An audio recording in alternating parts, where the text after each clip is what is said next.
Yeah. You hang out with academics 4 days a week at 4 o'clock in the morning. What Hell time no. do you get up? I get up like I get up at 5:45. They send a car to my crib at 5:45. So that's my alarm clock. I get up at like 6. Like I get up at around like 6:20, 6:15. I'll be out the house by 6:30. Is that the most rich you feel in an average week? Is when that car picks you up? And it's like, damn, this is the life. Nah, man. I feel rich with my kids, man. My kids make me feel that warm. You know what I mean? For real.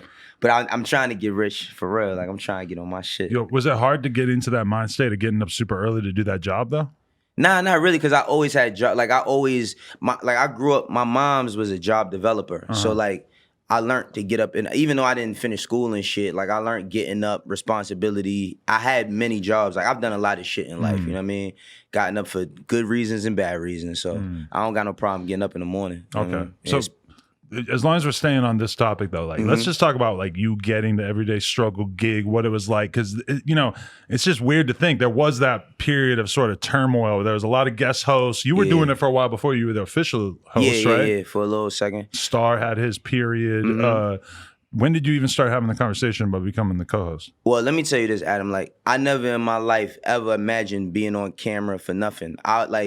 The way I came up, I wanted to be a behind-the-scenes guy. And I was a behind-the-scenes guy. And I was being successful as a behind-the-scenes guy.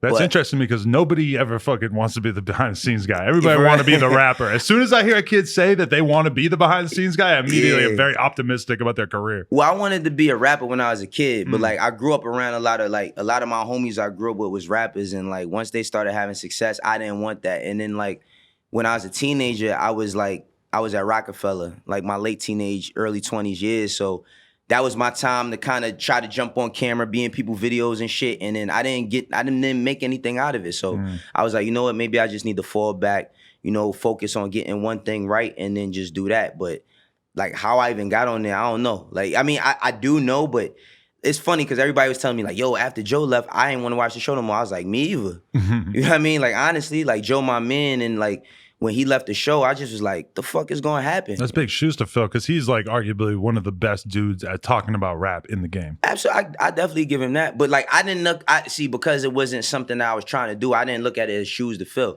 Like I got it, like me and the Deska, we got a really good relationship. Cause like when I was managing like certain artists and shit, she interviewed a few of them. So, you know, one day I always hit her up. Just same way like I always hit you up. Yo, Adam, what's good? How you doing? I hit her up on some what's up shit. She like, I'm good. She was like, yo, you should come through the debate. I'm like, word? All right, cool. I go through, do the first day of the show, and then they was like, yo, that's the most fun we had in a long time. And I was like, I don't know what that's supposed to mean. Went home, and then she hit me, and Chops, the producer, he hit me. They both hit me like, yo, would you come back? And I'm like, come back for what? And then they like, yo, we want you to come back. And I'm like, all right. And then we did the guest host thing. And then I think Joe was having conversations with them about potentially coming back. And it was around the time when he was figuring out his revolt shit. And I was already on the show when this happened. You know what I mean? I was already on a show with Star. And then they told me like, yo, you know, it's a chance that Joe might come back. If he doesn't, you know, we want to explore some things. I'm like, cool. It's ancillary for me because I never wanted to do this ever in life. And then, you know, the first pull-up ever that Joe did, Joe asked me to come to his crib, and I did that. And we had a conversation, and he was like, yo, I ain't gonna lie, like I like seeing you on there, and I think you're doing good. I think you should go with it. I'm gonna go do this revolt thing. And I'm like, shit, like to get the blessing from, like that's my dog. So like to get that from him, it just kind of lifted the weight off my shoulders. Like I didn't have no shoes to fill. That's actually really cool to hear because I always wasn't really sure what note that was left on because I think in the past I heard Joe say that he hadn't seen an episode of Everyday Struggle since he left. And I was wondering if that was some sort of low-key shade as in that he didn't even care enough to check one out. Yeah, well, I mean, he was. Like, what's funny was like when I first got this crib that day, he said, I can't shit on Complex, you know what I mean? Cause you my dog and you on there. Right. So like we got that, like we've had a good rapport. Like when I was working at Roc-A-Fella's when Joe was at Def Jam. So I've known him for years, and then like through Twitter is how we really got more cool. And then like I just started being around him a little bit more. You know what I mean? And he was like, he said it, he was like, yo, you doing good on that shit. Like, and I think you should stick with it. So it was kind of dope, you know what I mean, to get that from him. It's just so interesting because everybody is out here just having conversations about rap. Like everybody, you know, there's probably fucking 100 dudes that in your life you sat down and ended up talking about rap for an hour. Yeah. But then just the idea of then doing it on camera, was that just like kind of weird to you?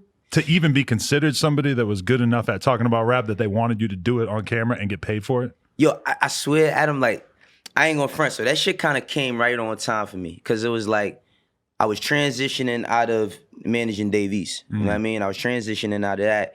And like, I was good, but like, I needed to figure out what my next thing was gonna be. And like, right around when that came, it was right on time. I didn't even, it came so fast for me, couldn't even think of none of that shit.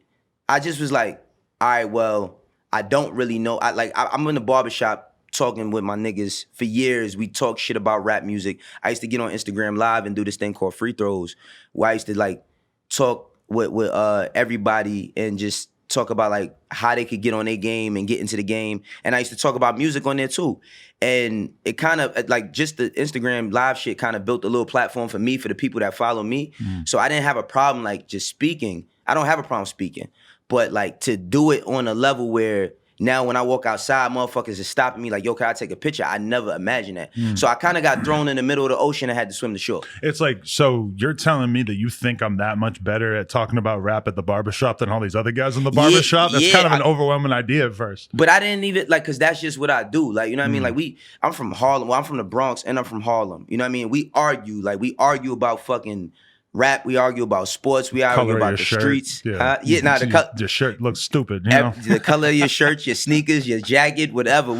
I've been doing that shit since high school, so it's like second nature to just debate. My mom used to tell me when I was a kid, like, yo, you should join a debate team, because once I became a teenager, I started questioning everything. So me and my mom used to have back and forth. She's like, you should join a fucking debate team, you want to talk so much. That's a good sign, because I was always that kid too, that I'd be arguing. My mom always goes, why do you always want to argue with me about religion at 6 a.m? You know, I feel like that's a really good sign when you're questioning everything and you want to have conversations. Like, so did you consider yourself a smart kid like your whole childhood, or was that something you kind of blossomed into at a certain point? Fuck no, dog. So I thought I was, you know what it was?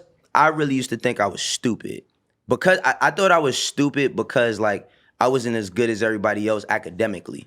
So I thought that like, I really believed for a long time, like if you excel academically, then you're smart.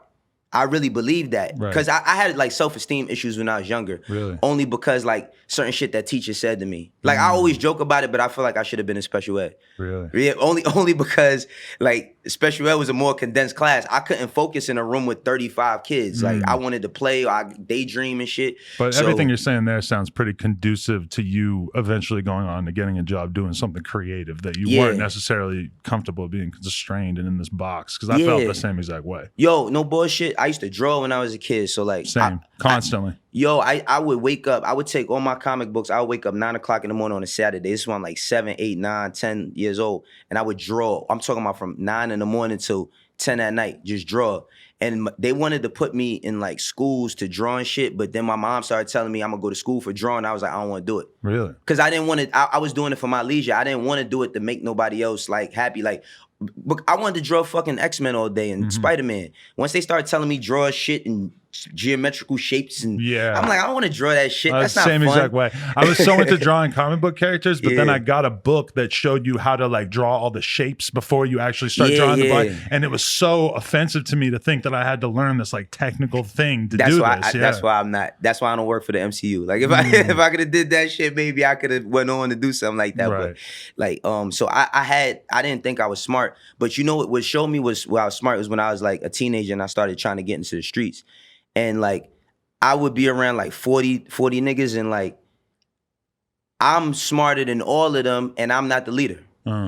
So I used to like, I'm around all these people that's telling me to do stupid shit, and we doing stupid shit together, and I'm smarter than them, but I'm not even the person leading them. So that's what kind of like the streets, like being in the streets, and like I joined gangs and shit when I was younger, and that taught me structure. Ironically, like you're not supposed to learn structure, but it taught me a lot about order and like protocol and how to deal with shit. You know what I mean? And was your idea of the streets though just straight up that you were going to be selling small amounts of drugs on the street, or was it more about just having a bunch of homies around that you? Nah, I got into gangs in the streets because I was pussy. Keep it 100. Like as a man, I could say that. Like now, I'm not. But when I was younger, I moved. Like when I moved to Harlem, I grew up in a place in the Bronx where it wasn't really bad. Like bad shit happened, but it wasn't really bad. And then like I was a kid, so when I moved to Harlem, gangs hit really heavy and drugs was really heavy. And I gotta go, like now I could open up the door and go outside. So I gotta figure out like how I'm surviving this. So my thing was like, I gotta attach myself to certain things or certain people in order for me to make it home, because that's what was happening. People was getting hurt. So I kind of joined in the shit that I didn't want to be into just to kind of get by. But like, the crazy thing about that is when I started hanging around all these dudes, they liked me for me. They didn't like me because I was a part of what they was a part of. They just liked me for me. So that kind of helped me in a sense too when I was transitioning out of a lot of that shit. Okay, I got you. Yeah, so like the personality just sort of shined through. I couldn't stand on my own too. Like I ain't gonna lie, I didn't really have a lot of stability. Like for 5 years, I lived in 5 different places and went to 5 different schools. So Why was that? Your family was moving around? Yeah, but not for bad reasons. Like I grew up like in the Bronx. I was like the same. When I was born, I lived in the same building from when I was born till I was like graduating from 5th grade. In the 5th grade, my mom like got a better job. We moved like a mile down, like to the other side of town. Then 6th grade, 5th grade, she had my little sister. 6th grade, her and my little sister father, like, we gonna move to Maryland. We moved to Maryland for a year. 7th grade, I do 7th grade all in Maryland. They break up. We gotta move back to New York. Come back 8th grade, and we went through the shelter system. Going through the shelter system, that shit was tough. And then graduating from 8th grade, going to 9th grade, we get out the shelter system. Now it's time for us to move somewhere else. So just a whole lot of instability. So you didn't really feel too secure or safe in your surroundings. Nah, not really. Because I got like, out of kids, like my dad got 8 kids. I'm number 6 out of 8. And I don't really know like my older siblings and shit. Like I just got cool with one of my older siblings this year that I only met him one time in my life. You know what I mean? So I didn't have nobody I get into a fight, I couldn't call no big brother. I couldn't call no, so. I mean, you say pussy, like you were pussy, but at the same time, I mean, in that environment in New York, especially when you haven't been around all these dudes 100% growing up there and everything, I mean, it's very understandable. There's a lot to be scared of. Let me not say I just was like, I want to say pussy, because I don't want a kid to see this and think that I just wasn't confrontational. Now, my thing was, I would fight, but I wasn't an instigator. Like, I just wanted to have fun and draw fucking cartoons and play video games and ride bikes. I didn't want to get into no problems. But the thing was, it was like, I also wouldn't run from a problem. And I was like, you know what? If I'm thinking like this. Also, I'm going through shit with my mom. I'm becoming a teenager. I think I'm a man. I think I know everything because my dick get hard. Like, you know what I mean? Like, you know how that shit is? Like, you start getting a little bit of pussy as a teenager. Now you done mastered the world. So, like, I was just a little bit confused, and I was like, I'm a man. Like, I did want to sell drugs because, like, a lot of my friends, like, when I moved to that neighborhood, I grew up on the east side of Harlem. And when I moved over there, every other 13-year-old, they all sell crack. They all buying their own Jordans. It was really like that? You felt like everybody was selling crack? No, listen, if you from Harlem, like my era of Harlem. So like my era, I moved to Harlem in 96, but I was going there a lot when I was a kid because my grandfather lived there. But my era of Harlem, you either go to school, you play basketball, or you sell drugs. That's it. There is nothing else. Like everybody, you either getting money or you playing ball. If you don't succeed in ball, then you end up selling drugs. If you don't end up, like, nobody I was around went to college. I'm like the most successful person in my family. I'm a high school dropout. Yeah. You know what I mean? Like, that shit is crazy. But that's what I was around. So, like, I'm around a kid, and think about this. Like, I'm come home from school, ain't got no money. My man Twin, right? I asked my man Twin. He was it was like 3 sets of twins on my block, but this one set of twins. He's selling crack. I'm like, yo, I'm hungry. He like, you hungry? I'm like, yeah. He like, let's go to Burger King. I'm like, I ain't got no money. He like, don't worry about it. We go to Burger King. Some chick come bring us a bunch of big ass bag of fucking Burger King. Give it to us. I'm like, how you get that? He like, I be selling her krills. Like, I'm like, what? Like, I'm like, that's crazy. You know what I mean? Then I ain't gonna front. I seen a dude on my block, a white dude come to my block and sell a Lexus for $60. I swear to God, I kid you not. I promise. Because he was so strung out? He sold a Lexus, a ES300 for $60 to a bunch of 15-year-olds. What? That's serious. Just because he needed drugs that bad? Yeah. So my man, we look in the car, we like, who car is this? He like, it's my wife's car. We look, it's a Junior Mafia CD in there. We like, your wife ain't listening to no fucking Junior Mafia. My man's like, fuck it. They bought the car, they joy rode around in that shit for a day, crashed and just left it. What the fuck? You know what I mean? But that's how growing up in Harlem was. And then I grew up on a block where that blood shit hit heavy. So it's like, you got to figure out what you going to do when you come outside. Like what year? Like was it I'm on Dipset making it cool? Nah, it wasn't no Dipset. Okay. Cam wasn't even out as a rapper at that time. In 96, yeah, he didn't come out until like 2001. 98. No, 98 when he got to start. 2002 97, was when, 98 for me on the East Coast, Cameron happened in 2002 with Hey Ma. What? We didn't really know about him before that. I mean, if I had been paying a little more attention, I would have known. I mean, Cam dropped his first album in 98. Yeah. You know what I mean? Like, I just wasn't into it. Confessions of Fire. Yeah. But yeah, so like, it wasn't Dipset making it cool. It just was like, see, the shit is the gang shit in New York. It started in prison. So like, it's dudes coming from out of prison into the streets and implementing that mentality on the youngins.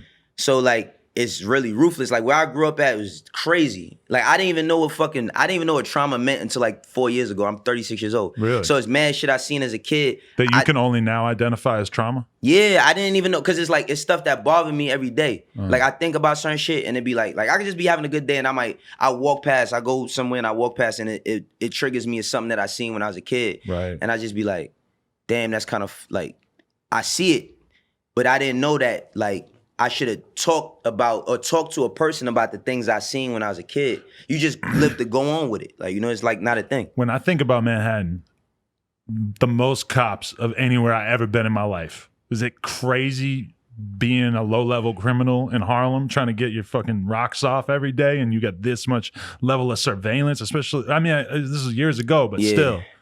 Well, I mean, I ain't gonna lie, yo, my block, like, I seen a lot of people like get crazy money on my block, but they also caught crazy indictments. Like it's like it goes hand in hand. It's like selling drugs is like getting fouled playing basketball. You know what's gonna happen. You just don't know to the degree of the level, and you don't know the repercussions of it. You might get fouled and get knocked the fuck out and catch a concussion, or you might get fouled and be able to shoot some free throws and still play. That's how that shit is. Like I seen a lot of my friends, like they was going to jail, and in high school, like they going to jail for selling crack, going to do a month in Spofford, coming home.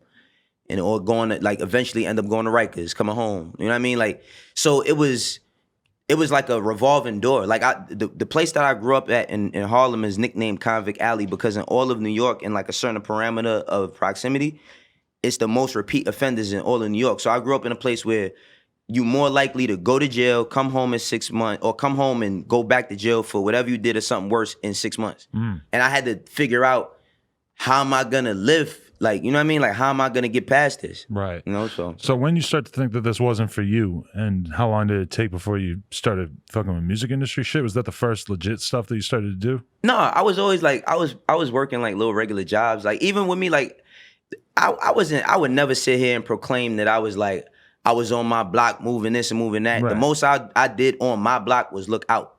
I looked out for people a couple times, get a couple dollars doing that. You know what I mean? And then I started selling like little weed and dabbling little shit like that. And then later on tried to fuck with other stuff. But that was kind of a rebellion. Like I really got into the streets too as a rebellion to my dad. Because my dad is like one of the most respected street dudes in the Bronx. But he never like, he told me not to do something, but why not? Like he never told me don't do it because of this. He just said don't do it because I'm your father. And I didn't live with him. Right. So I just was like, nigga, I'm not listening to you. Wow, so you always had a weird perspective on street shit because you knew that your dad was kind of famous for this? I did at the time, like my dad, like I didn't know my dad was a number runner. So my dad used to run numbers and shit, but then I found out that my dad was known for all types of other shit. But like when I'm finding this out, he's still trying to hide it from me. I'm 13 years old. Like you can't hide shit. Kids are smarter than the parents think, and I'm a parent. Like kids are smarter than you think. And he was trying to hide certain shit from me.